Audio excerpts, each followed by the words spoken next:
नमस्कार, स्वागत है आपका राज्यसभा टीवी में। मैं हूं आपके साथ अमृता चौरसिया।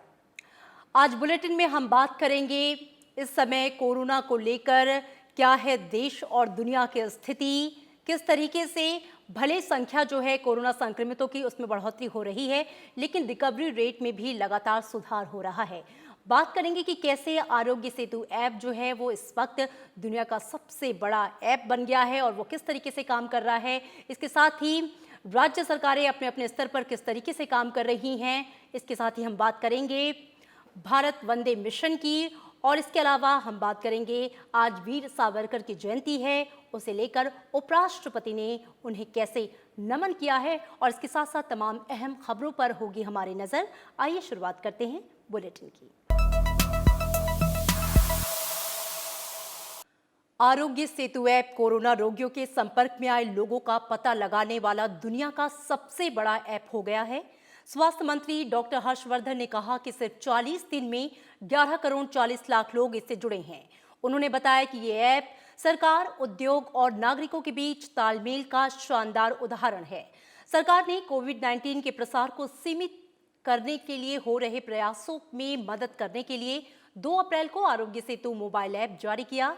ये ऐप 12 भाषाओं में एंड्रॉइड और iOS प्लेटफॉर्म पर भी उपलब्ध है। पारदर्शिता, गोपनीयता और सुरक्षा आरोग्य सेतु ऐप के आधार स्तंभ हैं। ओपन सोर्स सॉफ्टवेयर पर भारत की नीति के अनुरूप अब आरोग्य सेतु के स्रोत कोड को एक खुला स्रोत बना दिया गया है। अब तक इसके जरिए 9 लाख से अधिक उपयोगकर्ताओं को क्वारंटाइन होने, सावधानी बरतने और परीक्षण में मदद मिली है। जिन लोगों को परीक्षण कराने के लिए कहा गया है, उनमें से लगभग 24% में कोविड-19 के लक्षण पाए गए। स्वास्थ्य मंत्रालय ने कहा कि लॉकडाउन के कारण कोरोना के खिलाफ लड़ाई में अन्य देशों के मुकाबले भारत काफी बेहतर स्थिति में है। लॉकडाउन के चलते न केवल कोरोना के मामलों में रोकथाम में मदद मिली है, बल्कि हेल्थ इंफ्रास्ट्रक्चर भी दुरुस्त किया गया है। अब तक देश में 930 कोविड-19 अस्पताल बनाए जा चुके हैं, जिसमें से 1,58,747 आइसोलेशन बेड, 20,355 आईसीयू बेड और 69,076 ऑक्सीजन सपोर्ट वाले बेड की व्यवस्था है। इसके साथ ही 2,362 डेडिकेटेड कोविड हेल्थ सेंटर हैं, जहां पर 1,32,593 आइसोलेशन बेड, 10,000 से ज्यादा आईसीयू बेड और 45,000 से ज्यादा ऑक्सीजन सपोर्ट बेड सुचारू रूप से काम कर रहे हैं। वहीं 10,000 से ज्यादा क्वारंटाइन सेंटर और 7,000 से ज्यादा कोविड केयर सेंटर बनाए जा चुके हैं। केंद्रीय स्वास्थ्य मंत्रालय ने माताओं, नवजात बच्चों और किशोरों को मिलने वाली जरूरी स्वास्थ्य सेवाओं को लेकर गाइडेंस नोट जारी किया है। मंत्रालय ने कहा है कि कोरोना को लेकर तय प्रतिबंधित क्षेत्रों और बफर जोन में परिवार कल्याण, माता, नवजात बच्चों और किशोर स्वास्थ्य संबंधी जरूरी सेवाएं जारी रहनी चाहिए। केंद्र सरकार ने राज्यों और केंद्र शासित प्रदेशों को सुझाव दिया है कि वो कोरोना वायरस से निपटने के लिए जारी लॉकडाउन के बीच आवश्यक दवाओं की होम डिलीवरी को सुनिश्चित करें, जिससे माताओं और बच्चों से जुड़ी स्वास्थ्य सेवा प्रभावित नहीं हो। खासकर कंटेनमेंट जोन में उन्हें कैल्शियम, आयरन, फोलिक एसिड और जिंक की गोलियां मुहैया कराई जाएं। स्वास्थ्य मंत्रालय की ओर से जारी नोट में यह कहा गया है कि महिलाओं, बच्चों के लिए महत्वपूर्ण सेवाएं कोविड-19 स्थिति के बावजूद प्रदान की जानी चाहिए। किसी भी परिस्थिति में उन्हें आवश्यक सेवाओं से वंचित नहीं किया जाना चाहिए। स्थानीय स्थिति के आधार पर विटामिन ए, IDCF, NDD और एनीमिया के लिए T3 जैसे अभियान के लिए एक वैकल्पिक तंत्र बनाया जाना चाहिए। सरकार की ओर से जारी इस नोट में यह कहा गया है कि जरूरी सेवाएं देने के लिए माताओं, नवजात बच्चों और किशोरों की कोविड-19 की जांच करवाने की जरूरत नहीं है। जच्चा बच्चा की देखरेख और टीकाकरण अभियान के लिए भी मंत्रालय की ओर से सुझाव दिए गए हैं। देश में कोरोना वायरस का कहर बढ़ता ही जा रहा है। देश में हर रोज कोरोना वायरस के संक्रमित मरीजों का जो ग्राफ है, उसकी रफ्तार तेज होती जा रही है। देश में अब तक कोरोना वायरस के संक्रमित मरीजों की संख्या 1.5 लाख के आंकड़े को पार कर चुकी है। हालांकि अच्छी बात यह है कि कोरोना से ठीक होने वाले मरीजों की रिकवरी रेट 41.61% और 60,000 से ज्यादा जो मरीज हैं वो इस बीमारी से अब तक ठीक हो चुके हैं। कोरोना वायरस के खिलाफ पूरा देश एकजुट होकर जंग लड़ रहा है। हालांकि देश में कोरोना वायरस से संक्रमित होने वाले मरीजों में लगातार बढ़ोतरी हो रही है। कोरोना वायरस से संक्रमित मरीजों की संख्या 1.5 लाख के पार हो चुकी है।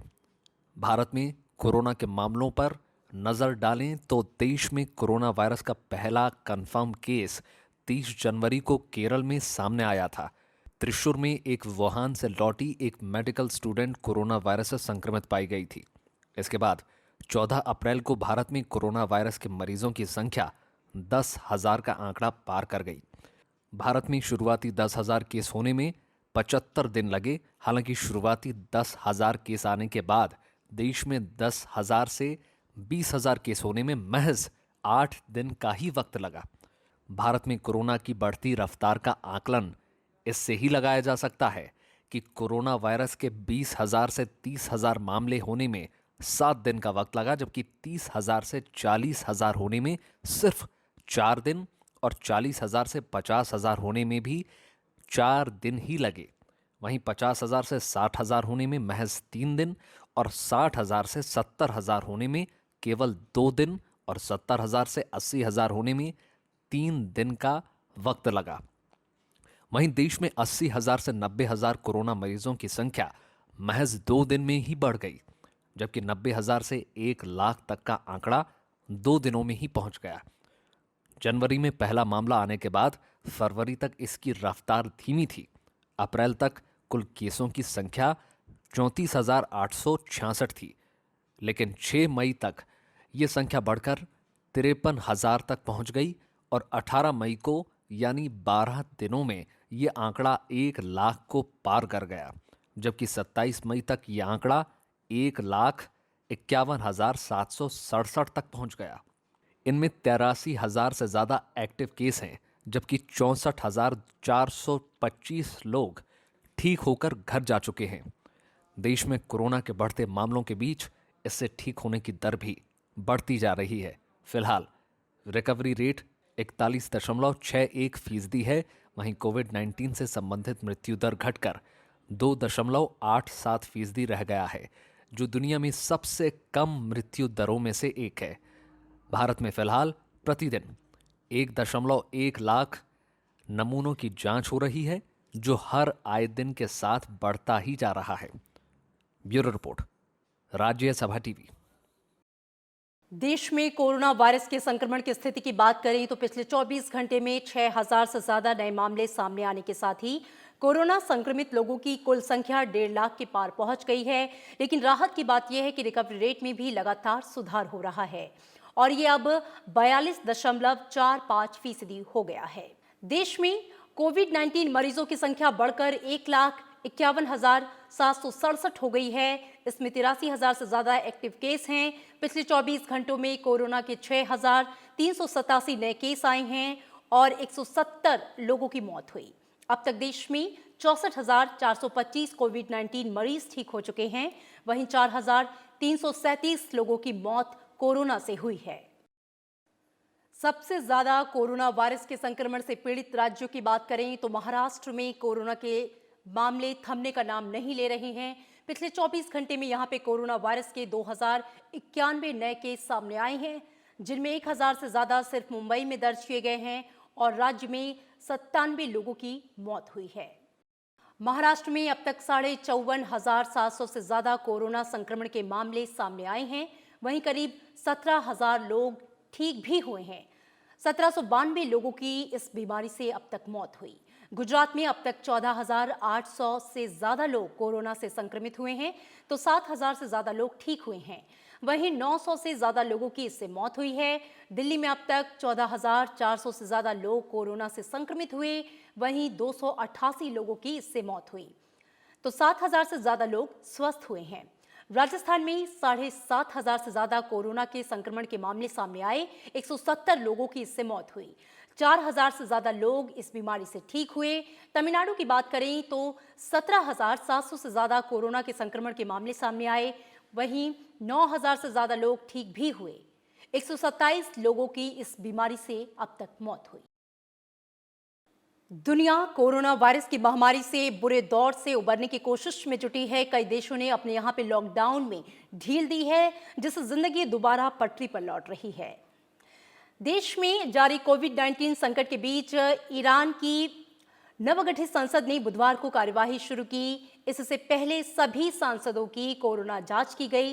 कई सांसद यहां पे मास्क पहनकर पहुंचे और सामाजिक दूरी के नियम का पालन किया। वहीं न्यूजीलैंड में लगातार 5वें दिन कोई मामला सामने नहीं आया। यहां अब केवल 21 कोरोना वायरस के मामले सक्रिय हैं और कोई मरीज अस्पताल में नहीं है। लेकिन चीन में कोरोना वायरस के और 36 नए मामले सामने आए हैं। ज्यादातर मामले कोरोना का केंद्र रहे वुहान से मिले हैं। इनमें से 29 मामले ऐसे हैं जिनमें कोरोना के लक्षण नहीं थे। फिर से मामले सामने आने के बाद वुहान में अब तक 65 लाख लोगों की जांच की गई। अमेरिका की सबसे अधिक आबादी वाले राज्य कैलिफोर्निया ने नाई की दुकानों और सैलून को खोलने की अनुमति दे दी है। वहीं यूरोपीय आयोग बुधवार को यूरोपीय संघ की अर्थव्यवस्था की मदद की योजना का ऐलान करेगा। ब्रिटिश पीएम बोरिस जॉनसन ने घोषणा की है कि देश में कोरोना लॉकडाउन में ढील की योजना के हिस्से के रूप में सभी गैर जरूरी सामानों की रिटेल दुकानें 15 जून से खुलेंगी। दक्षिण अफ्रीका के राष्ट्रपति ने 1 जून से अपने यहाँ के पूजा स्थलों को कुछ पाबंदियों के साथ फिर से खोलने की बात कही है। रूस के राष्ट्रपति व्लादिमीर पुतिन ने ग्रैंड ब्रेड स्क्वायर पर सैन्य परेड के लिए 24 जून की नई तारीख निर्धारित की। हर साल 9 मई को ये परेड होती है, लेकिन कोरोना के चलते ये टाल दी गई थी। स्पेन सरकार ने कोरोना वायरस के कारण मारे गए अपने लोगों को श्रद्धांजलि देने के लिए 10 दिनों का राष्ट्रीय शोक घोषित किया है। और इसी के साथ बुलेटिन में यहाँ पे रुकेंगे एक छोटे से ब्रेक के लिए।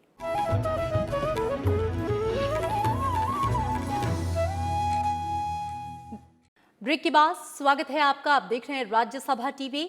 नजर डालते हैं अगली खबर पर। उपराष्ट्रपति एम वेंकैया नायडू ने आज किसानों के योगदान को लेकर एक दैनिक अखबार में लेख लिखा है, जिसमें उन्होंने देश के विकास में किसानों के योगदान की सराहना की। उन्होंने लिखा कि आज भारत विभिन्न कृषि और संबंध उत्पादन और उनमें से कुछ के निर्यातक का एक प्रमुख उत्पादक देश है। उन्होंने कहा कि यह हमारे किसानों की कठिन परिश्रम और प्रयासों का ही परिणाम है। उपराष्ट्रपति ने कहा कि किसानों को फसल को अपने पसंद के बाजार में बेचने की स्वतंत्रता होनी चाहिए। किसानों को उनकी फसल का उचित मूल्य मिलना चाहिए। सीबीएसई की 1 जुलाई से होने वाली 10वीं और 12वीं की लंबित परीक्षाओं में बैठने वाले विद्यार्थियों को बड़ी राहत दी गई है। केंद्रीय मानव संसाधन विकास मंत्री रमेश पोखरियाल निशंक ने बताया कि लॉकडाउन के दौरान जो छात्र दूसरे राज्य या जिले में चले गए हैं, वे वहीं से इन परीक्षाओं में शामिल हो सकते हैं। उन्होंने कहा कि छात्रों को इन परीक्षाओं में उपस्थित होने के लिए अपने पिछले परीक्षा केंद्रों पर जाने की आवश्यकता नहीं है। उन्होंने कहा कि छात्रों को बोर्ड परीक्षाओं में उपस्थित होने के लिए अपने जिले के पसंद के स्कूलों के बारे में सूचित करना होगा। इसके बाद सीबीएसई स्कूलों के साथ समन्वय स्थापित करके छात्रों को नए परीक्षा केंद्रों की जानकारी देगा। उन्होंने कहा कि सरकार छात्रों के लिए हर संभव व्यवस्था करने के लिए लगातार काम कर रही है, ताकि छात्र बिना किसी परेशानी के परीक्षा दे सकें। जो छात्र अब जिस जनपद में जहाँ पर है, उसको अपने संबंधित स्कूल को सूचना देनी पड़ेगी कि वो उस जनपद में है और उसको उसी जनपद में परीक्षा देने की अनुमति दी जाए। तो आप अपना जल्दी से जल्दी आप जिस जनपद में हैं अपने स्कूल को बताइए और बताइए कि आप वहीं पर परीक्षा देने वाले हैं, देना चाहते हैं। तो सीबीएसई बोर्ड ये कोशिश कर रहा है कि हर हालत में आपकी सुविधा के अनुसार उसी जनपद में आपको परीक्षा देने की अनुमति होगी। वंदे भारत मिशन का आज 22वां दिन है और लॉकडाउन की वजह से विभिन्न देशों में फंसे भारतीयों की वतन वापसी का सिलसिला अभी भी बदस्तूर जारी है। 7 मई से शुरू हुए इस मिशन के तहत अब तक करीब 34,000 लोगों की भारत वापसी हुई है। उम्मीद ये की जा रही है कि मिशन के विस्तारित चरण में मध्य जून तक और 49,000 लोगों को लाया जा सकेगा। कोरोना संकट की वजह से विदेशों में फंसे भारतीयों की वतन वापसी जारी है। वंदे भारत मिशन का दूसरा चरण पहले 22 मई को समाप्त होना था, लेकिन सरकार ने इसे 13 जून तक बढ़ा दिया। दूसरे चरण के विस्तारित हिस्से में 60 देशों में फंसे 1 लाख भारतीय नागरिकों को वापस लाने की योजना है। साथ ही साथ तीसरे चरण की तैयारियां भी की जा रही हैं। मिशन के 21वें दिन भी कई देशों से भारतीयों को लेकर एयर इंडिया की विशेष उड़ानें लौट रही हैं। बेलारूस की राजधानी मिन्स्क के एयर इंडिया के विशेष विमान के जरिए बुधवार को 114 भारतीयों की वतन वापसी हुई। जॉर्जिया की राजधानी तिब्लिसी से भी कई भारतीय दिल्ली, अहमदाबाद और जयपुर के लिए लौटे। आयरलैंड से भी विशेष विमान के जरिए बेंगलुरु और कोची के लिए 250 भारतीयों की वापसी हुई।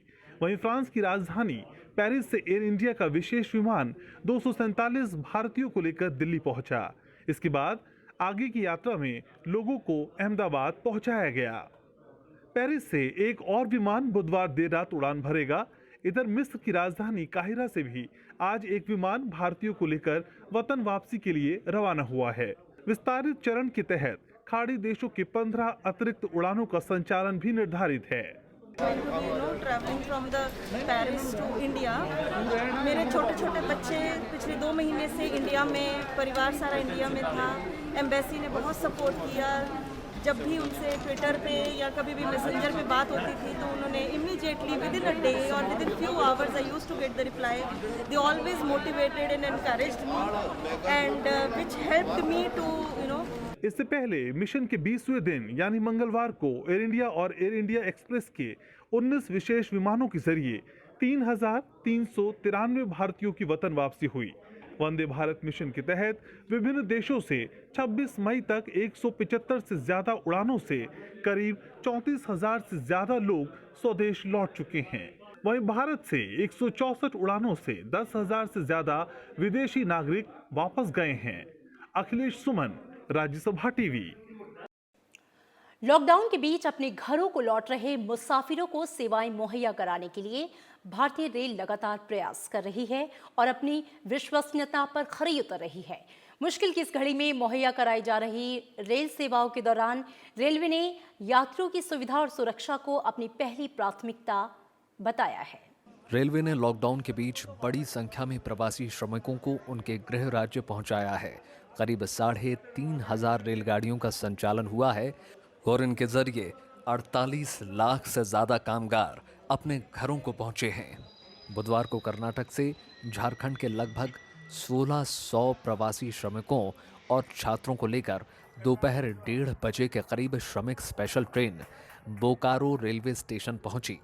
वहीं 1,600 यात्रियों को लेकर श्रमिक स्पेशल ट्रेन तमिलनाडु के तिरुपुर से मुजफ्फरपुर के लिए रवाना हुई। देश में श्रमिक स्पेशल और विशेष रेलगाड़ियों के जरिए सबसे अधिक कामगारों की वापसी उत्तर प्रदेश में हुई है। तकरीबन 1,500 रेलगाड़ियों के जरिए 20 लाख से ज़्यादा कामगार प्रदेश लौटे हैं। उत्तर प्रदेश में भी सभी जनपदों के जिला अधिकारी संबंधित जिलों में ट्रेनों से आ रहे कामगारों और श्रमिकों का स्वास्थ्य परीक्षण करा रहे हैं। इसके बाद आगे की सुरक्षा यात्रा के लिए पर्याप्त बसों की व्यवस्था भी की जा रही है। वहीं 1,135 श्रमिक स्पेशल रेलगाड़ियों से बिहार में 17 लाख से अधिक प्रवासियों की वापसी हुई है। अन्य राज्यों में श्रमिक कामगारों की वापसी हो रही है। यात्रा के दौरान भारतीय रेलवे ने श्रमिकों के लिए करीब 75 लाख निःशुल्क भोजन और 1 करोड़ से अधिक पानी की बोतल भी उपलब्ध कराई है। रेलवे की 1 जून से 200 नॉन एसी ट्रेनें शुरू करने की योजना भी है। इसके लिए टिकट बुकिंग का काम जारी है। Bureau report, Rajya Sabha TV. कोविड-19 की वजह से खेल की दुनिया पर भी असर पड़ा है। इसके बावजूद भारत ने चरणबद्ध तरीके से आउटडोर गेम्स को फिर से शुरू करने का फैसला लिया है। युवा कार्य और खेल मंत्री किरेन रिजिजू ने इस बारे में राज्यसभा टीवी से खास बातचीत की। उन्होंने कहा कि स्वास्थ्य, सामाजिक दूरी और स्वच्छता पर सरकार के दिशा निर्देशों का कड़ाई से पालन होगा। राज्यसभा टीवी के साथ विशेष बातचीत में युवा कार्य और खेल मंत्री किरेन रिजिजू ने बताया कि प्रशिक्षण स्थलों पर सामाजिक दूरी, चिकित्सकों द्वारा पीपीई किट का उपयोग, स्वच्छता उपायों का सख्ती से पालन और एथलीटों के स्वास्थ्य की कड़ी निगरानी सुनिश्चित की जा रही है। There are some sports academies run by the state government. These are to be followed as per the procedures laid down in our guidelines as well as the respective state governments. And there are some academies which are private run academies, but we support, we partially fund them, like Gopi Chand Academy, Prakash Padukan Dravid Academies, Mary Kom Academies. There are many sports academies, India Khelega in Pune. So those private sports academies which are accredited to our ministry, sports ministry under Khelo India, we are giving them funding. So for them, the management will have to ensure that they follow the strict guidelines issued by the ministry. So these are different categories. I'm sure that sports, and sports persons are disciplined people. खेल मंत्री ने ये भी कहा कि उन एथलीटों पर विशेष रूप से ध्यान दिया जा रहा है जो ओलंपिक के लिए योग्य हैं या इसके लिए कड़ी मेहनत कर रहे हैं और जिनके चयनित होने की संभावना है। उन्हें राष्ट्रीय शिविरों में शामिल होने के लिए प्राथमिकता दी जाएगी। हालांकि उन्हें सख्त मेडिकल स्क्रीनिंग से गुजरना पड़ेगा। Each sports complex has its own physical structure, so that will have to be checked into, and then like screening of the athletes, thermo checking system, and washing hands, all the protocols are there. These are technical things. So according to the medical guides, we are doing as per the suggestions we got from the medical experts, including some of our top sports experts who are dealing with this kind of issues. So each stadium or each the sports complex will have its own regulated guidelines. उन्होंने कहा कि खेल मंत्रालय मुक्केबाजी और कुश्ती में प्रशिक्षण को फिर से शुरू करने के तरीकों पर विचार विमर्श कर रहा है। कृति मिश्रा, राज्यसभा टीवी। पश्चिम बंगाल में यात्री विमान सेवाएं आज से शुरू हो रही हैं। कोलकाता, बागडोगरा और अंदल हवाई अड्डे से घरेलू उड़ानों का परिचालन शुरू हो रहा है। नागरिक उड्डयन मंत्री हरदीप सिंह पुरी ने कहा कि घरेलू यात्री विमान सेवाएं शुरू होने के तीसरे दिन यानी कि बुधवार शाम 5 बजे तक देश भर के हवाई अड्डों से 47,917 लोगों को विभिन्न स्थानों तक पहुंचाया गया। उन्होंने कहा कि सभी हवाई अड्डों का कामकाज सुचारू रूप से चल रहा है और सिर्फ 6 उड़ानों का समय बदलना पड़ा। दिल्ली एनसीआर समेत पूरे उत्तर भारत के मैदानी इलाकों में गर्मी का कहर जारी है। राजस्थान के चुरू में पारा 50 डिग्री सेल्सियस तक पहुंच गया, जो कि रिकॉर्ड है। उत्तर और पश्चिमी भारत के कई शहरों में लू चल रही है। उत्तर प्रदेश के बांदा में अधिकतम तापमान 47 डिग्री दर्ज किया गया। वहीं दिल्ली के सफदरजंग में तापमान 46 डिग्री दर्ज किया गया। ये सामान्य से 6 डिग्री ज्यादा है। इससे पहले 19 मई 2002 को अधिकतम तापमान 46 डिग्री सेल्सियस और 29 मई 1998 को 46.5 डिग्री सेल्सियस दर्ज किया गया था। मौसम विभाग के मुताबिक आज आसमान में हल्के बादल छाए रहेंगे। वहीं 30-40 किलोमीटर की रफ्तार से हवाएं भी चलेंगी। इससे तापमान में 2 डिग्री सेल्सियस तक की कमी आ सकती है, जबकि शुक्रवार को हल्की बारिश होने का मौसम विभाग ने अनुमान जताया है। उत्तर भारत में जहां भीषण गर्मी जारी है, वहीं पूर्वोत्तर में बारिश से आम जनजीवन अस्त व्यस्त है। असम के 9 जिलों में 3 लाख से ज्यादा लोग बाढ़ का सामना कर रहे हैं। नदी के तटबंधों के टूटने और लगातार बारिश से कई और इलाकों में बाढ़ का पानी भर गया है। प्रशासन बाढ़ग्रस्त इलाकों में राहत और बचाव के काम में जुटी है। असम के मुख्यमंत्री सर्बानंद सोनोवाल ने वरिष्ठ अधिकारियों के साथ कल गुवाहाटी में बाढ़ की स्थिति की समीक्षा की है। बाढ़ पीड़ित क्षेत्रों में साफ पेयजल उपलब्ध कराने के निर्देश दिए गए। राहत शिविरों में स्वच्छता और सफाई सुनिश्चित करने के लिए अत्यधिक सावधानी बरती जा रही है। ग्वालपाड़ा, नलबाड़ी और तिनसुकिया जिलों में 16,000 से अधिक लोग अस्थायी राहत शिविरों में शरण लिए हुए हैं। राहत शिविरों में सोशल डिस्टेंसिंग का पूरी तरह से पालन किया जा रहा है। प्रधानमंत्री नरेंद्र मोदी ने श्रीलंका के प्रधानमंत्री महिंदा राजपक्षे से बातचीत की और उन्हें श्रीलंका की संसद में प्रवेश करने के बाद 50 वर्ष पूरे करने पर बधाई दी।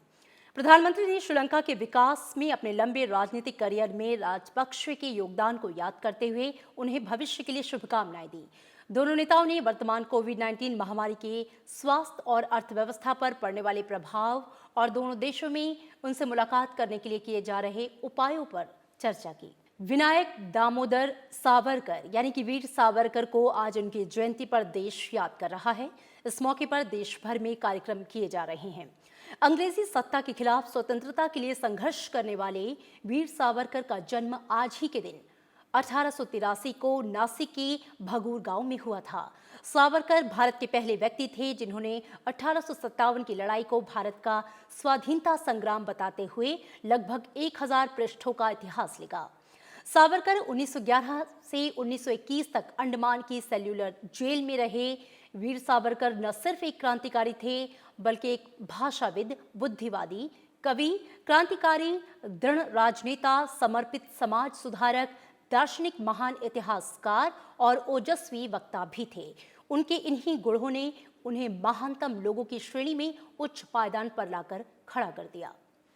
उपराष्ट्रपति एम वेंकैया नायडू ने इस मौके पर कहा कि वीर सावरकर जी का सशस्त्र क्रांति द्वारा मां भारती को विदेशी शासन से मुक्ति दिलाना वो चाहते थे, जिसके लिए उन्होंने विदेश में रहने वाले भारतीय युवाओं को संगठित किया था। आप अनेक युवा क्रांतिकारियों की प्रेरणा थे। वीर सावरकर ने अपने जीवन का लंबा समय आतताई सत्ता के अत्याचारों के विरुद्ध संघर्ष करते हुए अमानवीय कालापानी जेल में व्यतीत किया। पोर्ट ब्लेयर का सेल्यूलर जेल राष्ट्र के लिए उनके समर्पण और अदम्य संघर्ष का साक्षी है।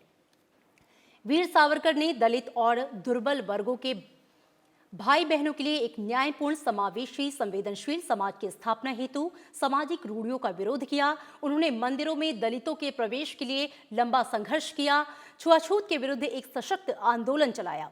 उपराष्ट्रपति ने कहा कि देश के युवा स्वातंत्र्य वीर सावरकर के जीवन और कृतित्व का गंभीर अध्ययन करेंगे और राष्ट्र एवं समाज निर्माण में उनसे प्रेरणा लेंगे, समाज से कुरीतियों को दूर करेंगे तथा राष्ट्र की एकता और अखंडता की रक्षा के लिए प्रतिबद्ध होंगे।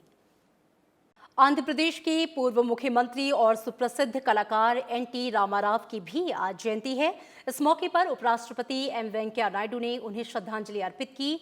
उन्होंने ट्वीट किया कि एनटीआर जनप्रिय नायक थे, जिन्होंने सिनेमा के पर्दे पर अनेक पौराणिक चरित्रों को जीवंत कर दिया। उपराष्ट्रपति ने कहा कि एक प्रगतिवादी मुख्यमंत्री के रूप में एन.टी. रामाराव ने किसानों, दुर्बल वर्गों और महिलाओं के उत्थान के लिए सार्थक प्रयास किए। इन तमाम खबरों के साथ इस बुलेटिन में फिलहाल मेरे साथ इतना ही। बाकी की खबरों के लिए आप देखते रहिए राज्यसभा टीवी। दीजिए इजाजत, नमस्कार।